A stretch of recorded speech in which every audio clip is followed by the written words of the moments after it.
Involvement with the criminal justice system is life-changing. It matters.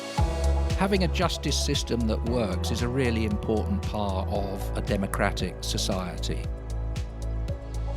I'm Penelope Gibbs, Director of Transform Justice. I'm Rob Allen. I've worked in and around criminal justice all my career. This is the Transform Justice podcast, throwing light on the criminal justice system. Hearing from people who know. It's about whether the system's fair and what can be done to make it better. Today we're discussing the biggest announcement by the newish Lord Chancellor, Shabana Mahmood. It's an independent review of sentencing chaired by former Conservative Justice Secretary David Gauke, and he's going to have a panel of experts with him. Few details are so far available, but that's not going to stop us discussing what should be in it. I'm joined by Rob Allen, by Professor Nicky Padfield, and by former chair of the Magistrates Association, John Bache. Rob, the previous government actually promised a review of the whole of the criminal justice system, which never happened.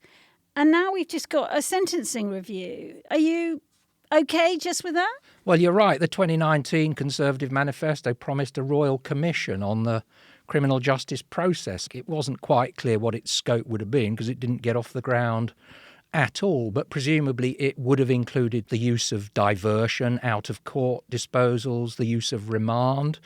Well, we know those two things aren't in this current sentencing review. It is narrower. I think it's a shame it isn't looking a little bit more at how courts and the police and prosecutors deal with cases rather than simply sentencing. What about you, Nicky? Do you think we need a sentencing review? I think it's a difficult question about how broad you want it to be. The Royal Commission idea was probably too big, and so you need to focus down in order that you come up with a review which people can act on. And that's the big challenge, I think, of this review, is whether it comes up at the end of the day with something which enough people will be convinced by that it happens. I'd agree with Rob that it seems strange that they've not included remand and out-of-court disposals, because that's obviously a part of sentencing. Well, we've yet to hear perhaps all of the details, but we do know it's going to be chaired, this whole thing, by David Gauke, who was Lord Chancellor, Secretary of State for Justice for a while in the pre-Boris Johnson Conservative government. What do you think of him as a chair, Nicky? I haven't heard anyone criticise his appointment, and I think it's really important that there is somebody with political credibility who can try and keep this review in the news when it's over and try and bring on as many people in support as possible, not only the government. I suspect that David Gauke's a really good idea because he will be really well networked into that political world. But we've had so many reviews in the past on all sorts of subjects which just gather dust. And it would be tragic if this one just gathered dust. John, what about you? Do you have a view about Mr. Gauke? I've met David Gauke on a couple of occasions, and he's always seemed to me very level-headed, very willing to listen to different points of view and take them on board. So from my very limited knowledge, I'd have thought he'd be a very good choice. And he seems to be respected across the board as well. I mean, the driver of this review is that we're literally running out of prison places. But, Nicky, is the fact that we're running out of prison places actually mostly caused by the changes in sentencing we've had? Have we got the right review for the fact that we haven't got enough prison capacity? I think most people who've been thinking about this are very clear that there's something very odd about going from 40,000 to 88,000 people in prison over a relatively short period of time when it's not tied into increasing crime. So I think there's quite a strong feeling out there that there must be a sort of right figure and we've exceeded it. And it's in a context where actually a lot of Western European countries have reduced their prison population, and the USA has as well. Personally, I think the USA is quite a dangerous comparison because they start at such a higher position. I think there's lots we can learn from our European neighbours, many of whom faced very similar problems that we've failed. So my own preference would be to look in Europe rather than in the States. When magistrates sentence, and I'm sure judges as well, they follow the sentencing guidelines. And as far as I'm aware, there's nothing in the sentencing guidelines saying that the capacity of the prison estate should be a factor in deciding the appropriate sentence. Now, that changed slightly during COVID, because when COVID was in its early stages, they worried it had sort of run rampant in the prisons. And the Lord Chief Justice at that time said that that should be considered when deciding whether or not to send someone to custody. But other than that, it's not the duty of the magistrates to decide how full the prisons are. John, can I ask you, when he was in government, Mr. Gauke did make an effort to try and scale back or reduce the use of short prison sentences, and it didn't get anywhere at that stage. Do you think he should go back to that idea? Because it was one that the last government did kind of come back round to, but it never got put into law. Is that going to be part of it, do you think? I think it certainly should be considered. If you go back to the 5 purposes of sentencing: punishment of offenders, the reduction of crime, including its reduction by deterrence, the reform and rehabilitation of offenders, the protection of the public, and the making of reparation by offenders to persons affected by their offences. A short prison sentence really doesn't achieve a great deal of those 5 purposes. Now, one problem that we often come across in the magistrates' court is the problem of the recurrent shoplifter who's been in front of the magistrates 20 or 30 times and has been given various sentences but is still shoplifting. And sometimes those people are sentenced to a custodial sentence for the simple reason that the magistrates have run out of options. Because when you think of the options available to them, a discharge would be inappropriate. They've got no money for a financial penalty. Community sentences haven't worked. And so the only thing that's left is the custodial sentence. The problem with that is it's difficult to sort of think what the custodial sentence is actually going to achieve. So I would like to see a much more robust community sentencing regime available, which can be tailor-made to the defendant, and therefore reducing the short prison sentences. And I think that's what David Gauke was thinking of at the time when he was Lord Chancellor. I mean, he was definitely intending to phase out the short prison sentence. The government recently, in fact, went almost the other way. So they've increased the power of magistrates to sentence to prison. So previously, they could sentence for one offence for 6 months, and now it's 12 months. I mean, they're both short prison sentences, but it's a much longer short prison sentence. Did you think that was a good idea? Well, they did it a few years ago, and it was only very short-lived because obviously the prison population was increasing quite rapidly because more people were being sent to custody by the magistrates. I'm not quite sure what's changed since then, but as you say, they are introducing it with effect from the 18th of November. And I can't quite see the logic of doing that. Nicky, what do you think about this short sentence issue? Would you curtail the use of short sentences? Short custodial sentences. Short custodial sentences, They're, of course, challenging, but it's too easy just to say that prison is the problem. It is the often chaotic lifestyle of the ex-offender, or problems related to lack of mental health support, drug addiction, and so on. Most people don't really want to be offenders. So looking at desistance and why people stop being criminals, I think is really, really important. And so I would be interested in pursuing discussion about whether magistrates really do run out of community options or whether they should be reviewing whether the right requirements have been imposed. Another problem with abolishing short sentences is you then have the problem of suspended sentences. It seems to have become easy for magistrates and judges to think, well, I'll give a suspended sentence order rather than a community order. And many people have started to blur them as though there isn't really a difference. Whereas there should, certainly in theory, be a massive difference. One is a custodial sentence which has been suspended, so they don't go to prison unless they breach the terms of it. And the other is a community order. And as a nerd about criminal records, I would say that they are chalk and cheese, because a suspended sentence counts as a prison sentence for criminal records and has hugely different implications than a community sentence. So what you're saying is people are getting, as it were, a more punitive sentence because they should be getting a community sentence, and they're getting a sentence which looks and feels very like a community sentence, but is in reality more punitive, partly because of the criminal record. And Nicky, the Scottish government did try getting rid, in a sense, of short prison sentences, but they brought in what's called a presumption against short sentences. Is that what you would do? I don't think there's very clear evidence from Scotland yet as to how it's actually worked.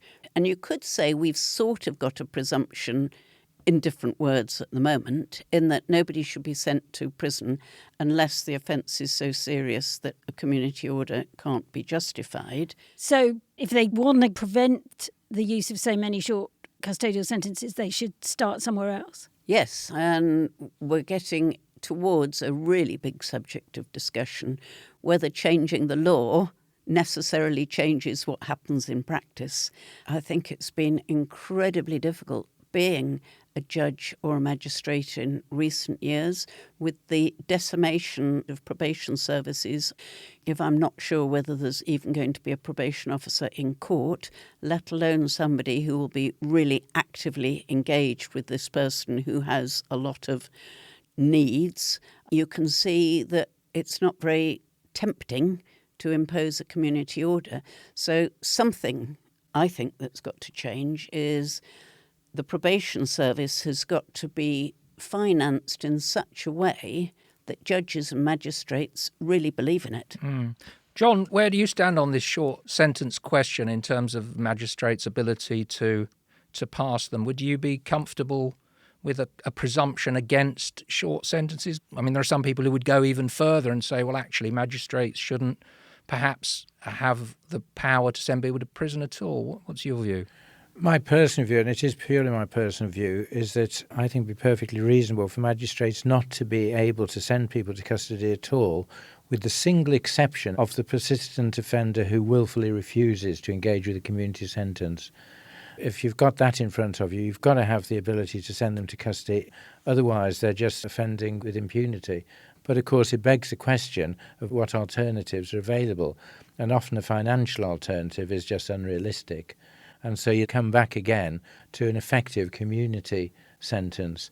But of course, the money saved by not sending people to custody, that money could be used for improving community sentences and improving the probation service ability to supervise these people in the community.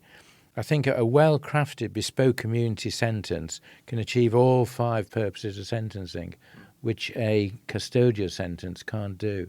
Because if you look at the end of the day, the most important thing of all is to prevent further offending. And as Nicky said, the main reasons, if we go back to my recurrent shoplifter, are a drug addiction or an alcohol addiction, and those can be dealt with in the community very effectively if the facilities are available. So what I would like to see is more money spent in community sentences and real thought put into the finer details of community sentence at the expense of short custodial sentences. I mean, John, you and your colleagues are just about to be given this extra sentencing power to sentence to 12 months in prison for one offence. Are you saying that with the range of offences in front of you, you still think that you could sentence quite well if community sentences were made a bit more full and rehabilitative? You don't even need the 12 months. I mean, I come back to the well-known phrase, you've got to take each individual case on its own merit. So I can't speak for every case that comes in front of the magistrates. But I can certainly think of numerous examples of people that have been sent to custody where I think a community sentence would have been far more beneficial, both to that person and, much more importantly, to society at large, because I think there are opportunities to prevent further offending which are available in the community, but they're not going to be available in custody. So if they said to you tomorrow, you're sitting and you haven't got the ability to use custody, that's basically okay with you? It'd be okay if community sentences are available, which could be tailor-made to that defendant in front of you, yes. It would, but at present I don't think they can do that. But if they could, I think that would be far more beneficial for everybody, because it would prevent further offending. Yeah, Nicky, I mean, that would be quite a big thing if magistrates were more limited in passing any custodial sentence, just limited to these very persistent cases where orders have been breached. What do you think of that idea? Well, magistrates have the power to commit to the Crown Court for sentencing anyhow if they feel that they don't have adequate sentencing powers, and we might want to explore whether the right sort of guidelines are given to help magistrates decide when is this a case which should go to the Crown Court anyhow. I certainly don't think it's magistrates sending people to prison which is causing the prison explosion that we've had in the last 40 years. It's one of many factors, but it's the increasing sentencing levels higher up.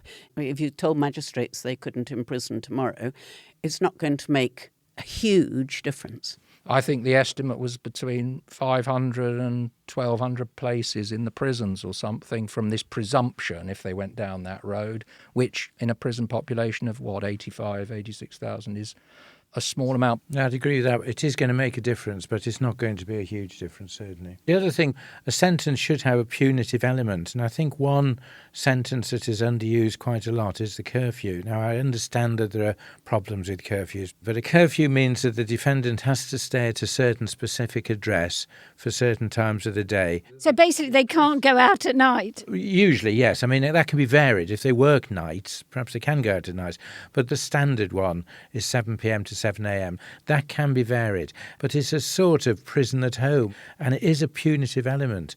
If we gave someone a curfew now for the next sort of 4 months, it'd mean their Christmas was sort of effectively not as much fun as it should have been. So it is actually quite a good punishment. But it's already available. It is already available, yes, but I get the impression it's not used as much as it could be. I think it's one of the things Mr. Gauke's review is going to be looking at. And it's relatively popular, I would say, amongst the list of available requirements. I've always been slightly nervous about curfew orders. I remember when Michael Howard introduced them, people jokingly said, well, it would be very nice for Michael Howard. He lives in a big house, and how nice to be told you have to stay at home. The reality of many offenders' lives is that they don't live in such nice places, and you're right, it therefore is ineffective punishment in many ways. But I've always thought of it as the ultimate form of privatised imprisonment, and your jailer is your mum or your girlfriend or your wife, and it can be really, really tough on those other people in your family network. So again, it's got to be individualised. We've got to be really careful that we're not increasing domestic violence over Christmas because people aren't in the town centre over Christmas. And one of the problems with the enormous pressure on probation services is we've moved such a long way from having very careful pre-sentence reports.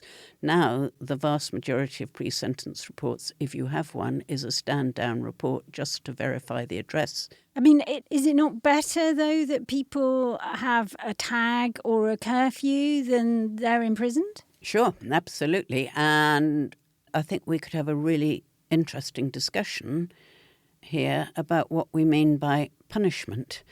To what extent has it got to be painful? Prison is really painful. And I hope that all judges and magistrates visit prisons whenever they can to remind themselves how painful it is. Whether community orders have to be painful, whatever I mean by this word painful, which I agree is really no more helpful than the word punishment, having drug treatment, even if you consent to it, is going to be painful. And I think we've got to think quite hard about what we mean by punishment and being quite imaginative in terms of what are effective punishments in the community. I mean, I suppose community sentences do impose obligations on people, whether it's doing community work or turning up for your treatment or turning up to see the probation officer. You could say, well, that is requiring somebody. It's an imposition on them. Therefore, there is some punishment there. I agree 100% with you, actually, Rob. Alcohol treatment requirement, drug rehabilitation requirements are punishment because they've got to turn up, and if they don't, they can be breached and come back to court. Obviously, a fine's punishment, and cleaning the roads or getting rid of litter is punishment. So I think all these community sentences do entail some sort of punishment. I mean, I think the problem with that is that you two, who know the criminal justice system, think of them as punishment, but they're not often seen as punishment by the media or by the public. And we haven't even mentioned yet what are often called ancillary penalties, which can be quite as punitive and a lot more punitive than the main punishments of fines, community orders and imprisonment. So if you think about disqualifications, being disqualified from driving is more painful for most people than having a fine. And compensation orders, you mentioned the 5 purposes of sentencing. Reparation, we're not very good actually at the reparation element. What does it even mean, reparation? It means leaving the victim and maybe wider society in a better position, compensating for the crime that the offender has committed. And compensation is a really thorny subject because, as John said, so many offenders don't have a large amount of disposable money to deal with. I don't know whether this review is going to go down that route and look at all those other penalties, but it seems to me that they are important things for us to keep our eyes on, because there is much more to the world of punishment than just imprisonment, community orders and fines. And for many victims, getting their stuff back or getting money back or getting something like that is probably the most important thing, isn't it? Really, there's very few cases where we make any attempt at reparation. In the youth court, they're encouraged to sort of write letters of apology, but that's not really reparation at all. And there's very few times when it's incorporated at all in the sentence. Don't we have a victim surcharge here of some description? That's a fixed amount when you get sentenced in the first place. OK. As for the sentencing review, I think we're agreed that short sentences may be worthwhile to reform them and reduce them, but that's not going to make a huge impact on the prison numbers. Nicky, what other kinds of sentences would you want this review to look at and presumably reduce in length, and how should it do it? Well, one of the things that I always say is that sentencing isn't something that happens in one moment in time. It's a process. So, of course, in the last few months, we've heard a huge amount about early release, and I think it's really important to see how prisoners progress through the system and whether enough is done to facilitate the movement through the system. I think we've got to worry about life sentences. I think as a society we've also got to worry about the enormous increase in extended sentences, which is to say I'm giving you what is the appropriate determinate sentence, let's say 6 years for robbery, but actually I can see that you're a rather dangerous young man, so I'm going to give you an extra 4 years supervision in the community. And I think that many judges still think that's a really good idea because they'll get that extra period of supervision in the community. The huge increase in the number of prisoners being recalled to prison once they've been released means that an awful lot of these extended sentence prisoners come out. They do worry their probation officer, they're recalled to prison, and they serve their extended period of supervision in the community in prison. So that's another area which I think has to be looked at. And the general increase in sentencing lengths. You know, it's frequently said that the increase in the prison population isn't really about more people going to prison. It's people going to prison for longer. Why have prison lengths gone up regularly. And there isn't a magic right number. There's nothing which says 18 months is the right for this crime. And something has happened which has just allowed sentence lengths to creep upwards. Well, one of the things that has happened over the last 14 years is we've had a sentencing council producing guidelines, which, if not quite saying this is the right sentence, are certainly saying this is the right starting point. I have serious worries that whether by design or by accident, the sentencing guidelines have pushed up the going rate for sentences. And there's some evidence for that. Not everybody agrees with that. Do you think this review should look at the Sentencing Council? They have hardly been mentioned in it, but surely they need to be involved in this and their role examined. I would hope so. I have no idea whether that's the plan. I think the Sentencing Council would try and defend itself against your and my criticisms by saying that they've tried to focus on consistency and they haven't focused on this easing up, which you could say sentence levels have gone up because of the political message, the increase in maximum sentences, or the media messages. There have been lots of factors which have driven up the length of sentences, I think. And I would agree with you, Rob, that the Sentencing Council should be encouraged to rein back against this feeling that it's all right for sentences just to get longer. I think as far as magistrates' courts are concerned, the Sentencing Council has been a good, effective balance to the fact that there was so much discrepancy in the sentencing according to the people sitting on the bench. Now that we've got the guidelines are followed. If you don't follow the guidelines, you've got to give reasons in court why you've not followed the guidelines. And that has standardised the sentencing. So I think the Sentencing Council has been very effective from that point of view. To quote Rob, he would say the Sentencing Guidelines Council has probably achieved greater consistency, but at the expense of sentence inflation. Going back to the review, it also has, as part of what they're going to look at, whether sentencing should be adapted to the specific needs of particular groups. And they mention young adults, older people who are convicted, so presumably we're talking there the sort of over 70s, and women.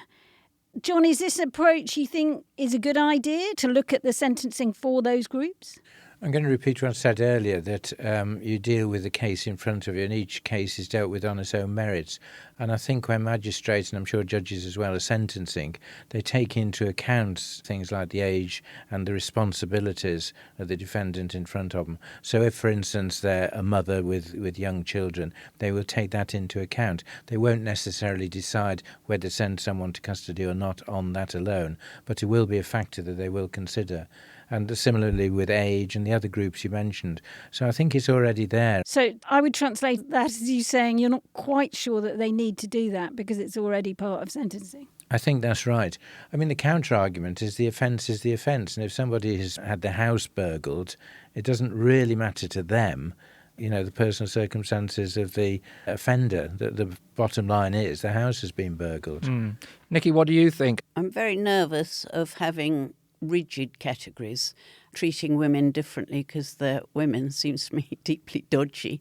You treat women differently because they've got young children, but just looking at your characteristics on its own is quite dangerous because we are all intersectional, and I can list so many characteristics which might be relevant.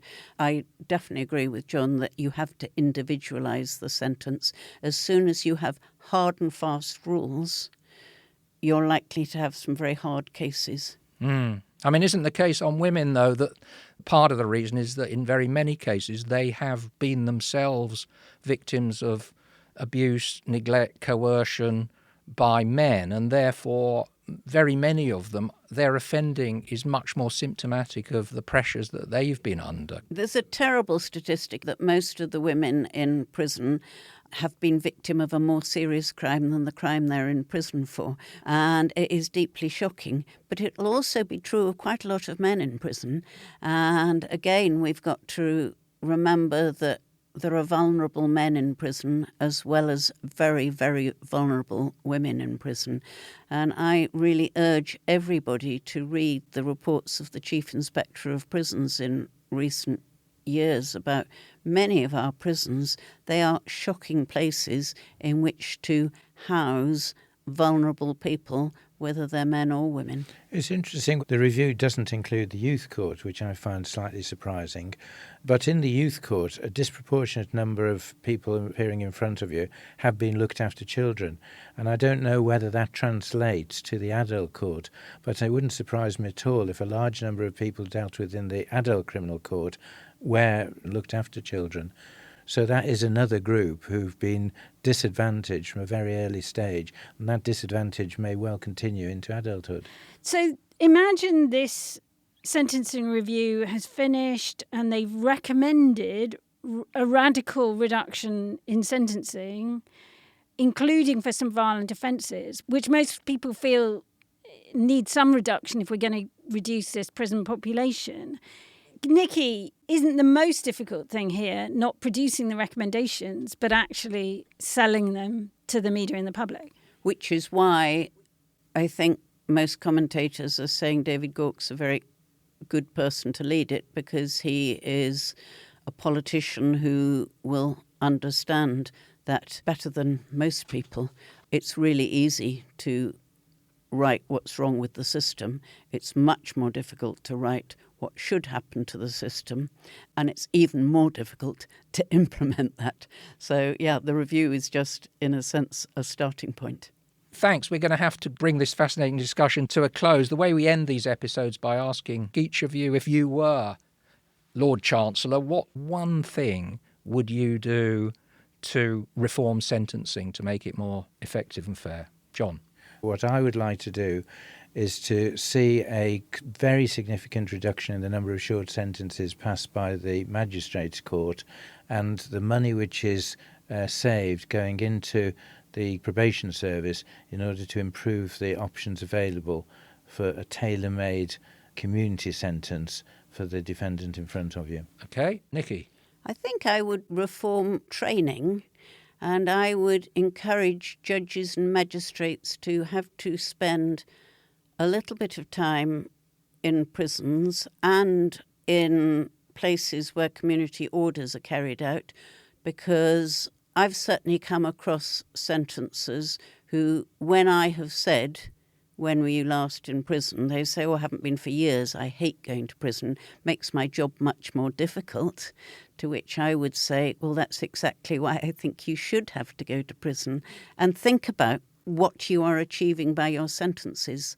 But that raises some very big questions, because, again, most judges and probably most magistrates would say it's not my job to think about what goes on in prisons. It's my job to give the right sentence. Penelope, what would you do? I would actually take some things out of the scope of sentencing altogether, out of criminal law. So, for instance, there's an offence which is prosecuting parents whose children are refusing to go to school. I think that's a very odd one to make a crime. I think people who haven't got a TV licence should be maybe sued through the civil courts, not the criminal courts. And what about you, Rob? Well, I've changed my view, actually, in the light of the conversation we've had. What I would do is really give some attention to the probation service, enable them to do real, proper social inquiry reports, so the courts have got really good information about somebody and really good options for how to deal with them without sending them to prison. And the probation service needs to be able to provide that wide range of things that these individuals need. Thanks, Rob, John and Nicky. We're recording this on the 5th of November, waiting with bated breath for further details. As soon as they're available, we'll add them to our programme notes.